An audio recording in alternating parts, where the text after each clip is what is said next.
Ina Podcast.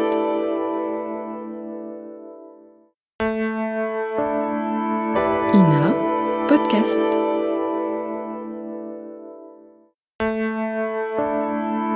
Ina Podcast.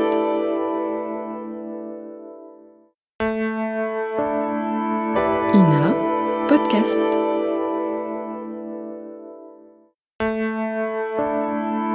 Ina Podcast.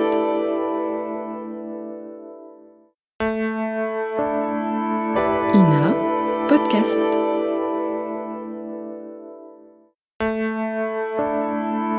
Ina Podcast.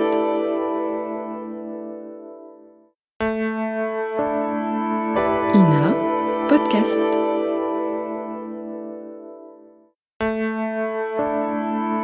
Ina Podcast.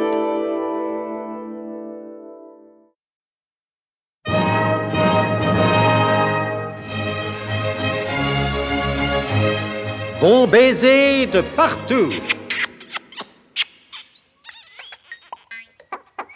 Une émission secrète de...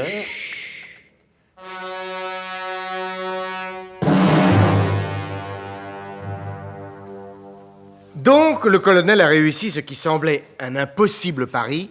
2 agents du SDUC se sont envolés dans le cosmos à bord de la 2 chevaux de l'espace de l'ingénieur Léon Paslam pour retrouver le satellite artificiel où se trouve séquestré le professeur Slalom Jérémy Ménère-Lâche. Seulement, oh, insoutenable suspense. À la salle de contrôle, le colonel a entendu Gédéon Burnemauve s'exclamer...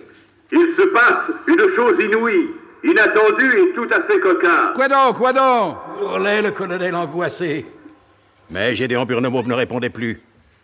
Dans la salle de contrôle, l'atmosphère était tendue. Ah, je me demande bien ce que ça peut être, mon colonel, que cette chose inouïe, inattendue et tout à fait cocasse que cause le Gédéon. Si vous voulez mon avis... Non, et non.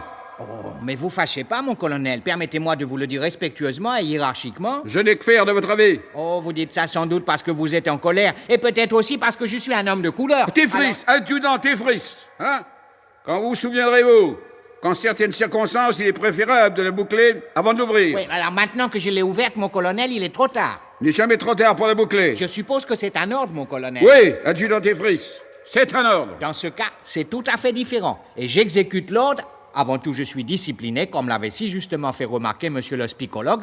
Et à partir de maintenant, vous pouvez être tranquille, mon colonel. Léon Paslam, Mon colonel, pourquoi ne sommes-nous plus en liaison avec la 2 chevaux de l'espace? je suppose que Gédéon Burnemauve et Albert Tunoulet ont coupé les communications avec la Terre. Mais pourquoi? Eh bien, nous le saurons dès qu'ils auront décidé de rétablir les dites communications. Mais par la magie de l'affaire radiophonique, nous allons savoir avant le colonel, nous allons savoir, nous, ce qui se passe à bord de l'habitacle spatial. Mais t'as vu, monsieur Burnemauve, que le colonel, il va pas être content. Je vais vous dire une bonne chose, mon bon Tunoulet.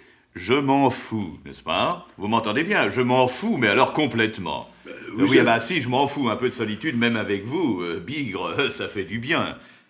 Hein? Vous avez peut-être raison. À vouloir nous faire causer tout le temps comme ça, moi, je n'avais plus grand-chose à leur dire. Tout à l'heure, nous aurons peut-être quelque chose à leur dire. Ah oui? Mais quoi? Regardez par le hublot et dites-moi quelque chose à leur dire. Ah ouais? Mais quoi? Mais regardez par le hublot et dites-moi si vous voyez ce que je vois. Mais comment voulez-vous que je sache ce que vous voyez si vous me le dites pas? Oh, c'est pas vrai. Attends, je reprends. Calmement. J'ai vu à l'extérieur quelque chose, mais ne connaissant rien, ou à peu près rien, de ce qui peut se produire pendant un voyage spatial, je ne veux pas vous dire ce que j'ai vu de crainte de vous influencer. Après tout, ces régions sont assez désertiques, et pourquoi n'y aurait-il pas de mirage comme au Sahara? Avez-vous compris cette fois, mon excellent Tunoulet? Je vais vous étonner, monsieur Burnemauve, mais je pense que oui. Alors, regardez par le hublot. Non, pas celui-ci, Tunoulet, pas celui-ci, l'autre. Là. Alors, C'est assez curieux. C'est curieux, très curieux même. N'est-ce pas? Il me semble apercevoir Mais maintenant que vous avez parlé de mirage, je me méfie. Hein. Je ne voudrais pas passer pour un imbécile. Non, mais de toute façon, c'est fait, alors ne vous inquiétez pas. Bon, puisque vous me rassurez, je vais vous dire ce que je vois. Et vous me direz si c'est la même chose que vous. Mais c'est exactement ce que je vous demande. Il m'arrive de tomber juste, surtout quand je le fais pas exprès. Oui. Bon, alors. Alors, je vois une chose. Mais je ne sais pas bien ce que c'est, vu que c'est la première fois que je la vois. Je vous demande de me dire simplement ce que vous voyez là. Et puisque je vous dis que je ne sais pas comment ça s'appelle... Je ne vous demande pas son nom. Fallait le dire tout de suite, monsieur Burnemot. Oui. Alors, je vois devant nous, assez loin quand même. Oui, alors. Ici, il n'y a pas beaucoup de points de repère pour apprécier les distances. Oui. Je vois... Quoi? Ne me bousculez pas, monsieur Burnemot. Mais je ne vous bouscule pas, mon bon Tunoulet. Eh bien, je vois... Alors? Assez loin... Oui. Comme qui dirait une espèce de cabine spatiale. Oui, c'est ça, une cabine spatiale. À moins que ce soit un mirage. Donc, vous voyez la même chose que moi? Mais je sais pas... Vous n'avez toujours pas voulu me dire ce que vous aviez vu. Eh bien ça, Tunoulet, ça, une cabine spatiale. À moins que ce soit un mirage cosmique. Ah, mais comment le savoir, hein? Dites-moi comment le savoir. En utilisant le radar, tout simplement.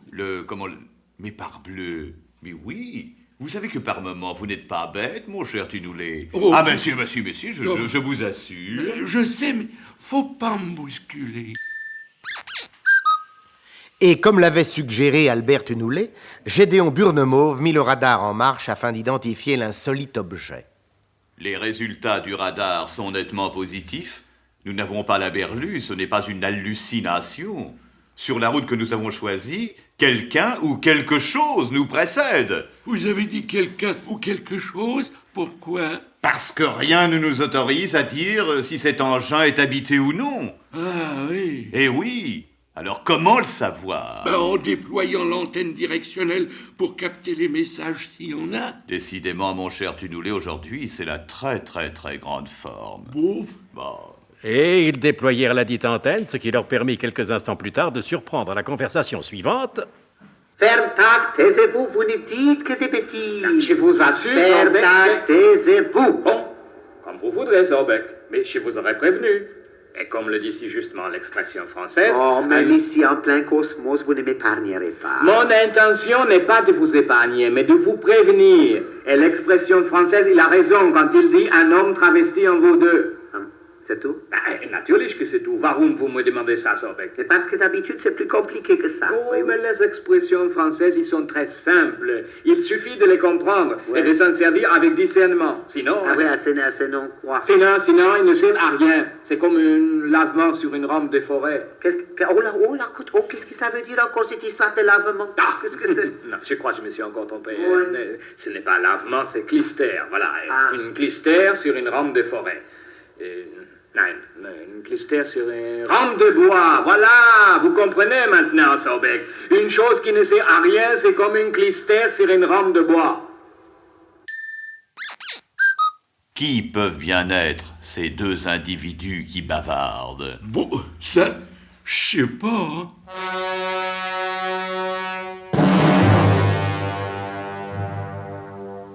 Quelques-uns de nos auditeurs les auront certainement reconnus.